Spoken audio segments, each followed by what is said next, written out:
एक गांव की तंग गलियों में 3 सहेलियां रहती थी। अनाया, सिया और कविता। तीनों के घर की हालत अलग थी, पर दर्द एक जैसा। गरीबी, ताने और सपनों का मजाक उड़ाने वाले लोग। अनाया के पिता दिहाड़ी मजदूर थे। कभी काम मिलता था, कभी भूखे सोना पड़ता था। सिया का घर कच्चा था। बरसात में पानी टपकता था और माँ बीमार रहती थी। कविता के घर में 5 भाई बहन। रात को एक ही लैंप के नीचे सब पढ़ाई करते थे।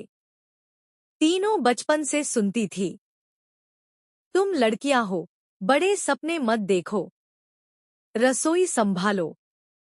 पर वही बातें उनके दिल में आग बन गईं। एक दिन गांव में बड़े गर्व से कोई बोला, हमारे घर का बेटा यूपीएससी दे रहा है। और पीछे से आवाज आई, ये तीनों लड़कियां तो फॉर्म भी नहीं भर पाएंगी, फीस कहाँ से लाएंगी। उस रात तीनों बहुत रोईं। पर अगले दिन उन्होंने जो किया, वही उनकी जिंदगी बदल गया।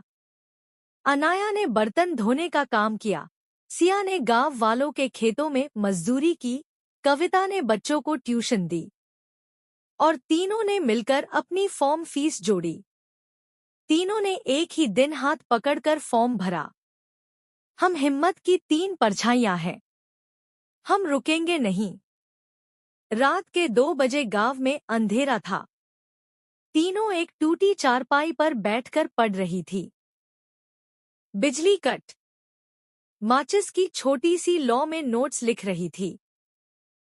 सिया की माँ खांसते खांसते बोली, बेटा इतना मत पढ़ा करो, आंखें खराब हो जाएंगी।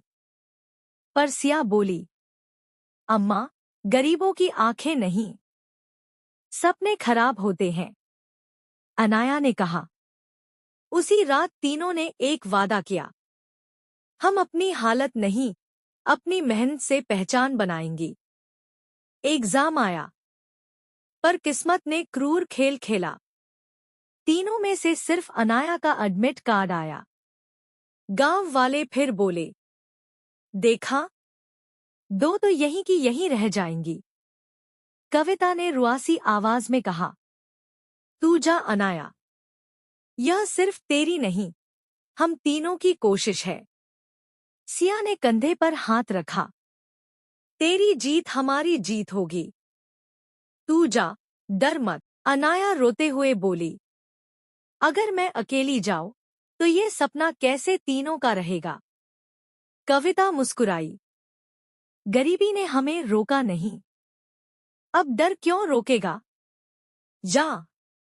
और अनाया गई, कांपते दिल से, पर टूटी नहीं। अनाया परीक्षा देकर वापस लौटी, चेहरे पर हिम्मत थी, पर आंखों में अंदर का डर। अगर मैं पास न हुई तो क्या मैं अपनी दोनों सहेलियों का भरोसा तोड़ दूंगी। उधर सिया और कविता ने उसे गले लगाया, तू पास हो या फेल, हमारे लिए तू वही अनाया है जिसने हमारे सपनों को भी अपने कंधों पर उठाया। उन तीनों ने एक दूसरे को देखकर फिर वही कहा, सपना हमारा मिलकर था और पूरा भी हम मिलकर ही करेंगे। रिजल्ट आया, गांव के बच्चे दौड़ते हुए चिल्लाए, अनाया दीदी पास। अनाया दीदी पास हो गई। गांव में हंगामा सा मच गया। ढोल, थाली, तिरंगा, सब लोग इकट्ठे हो गए। पर अनाया की आंखें सिया और कविता को ढूंढ रही थी। दोनों भागते हुए आईं और अनाया को कसकर गले लगा लिया। सिया बोली, हमारी मेहनत रंग लाई अनाया। कविता की आंखों में आंसू थे, आज तूने साबित कर दिया कि गरीब लड़कियां सिर्फ सपने नहीं देखती, उन्हें पूरा भी करती हैं। पर अनाया ने एक बात कही जिसने सबको रुला दिया, आज अगर मैं आईएएस बनी हूं तो ये मेरी नहीं, हम तीनों की जीत।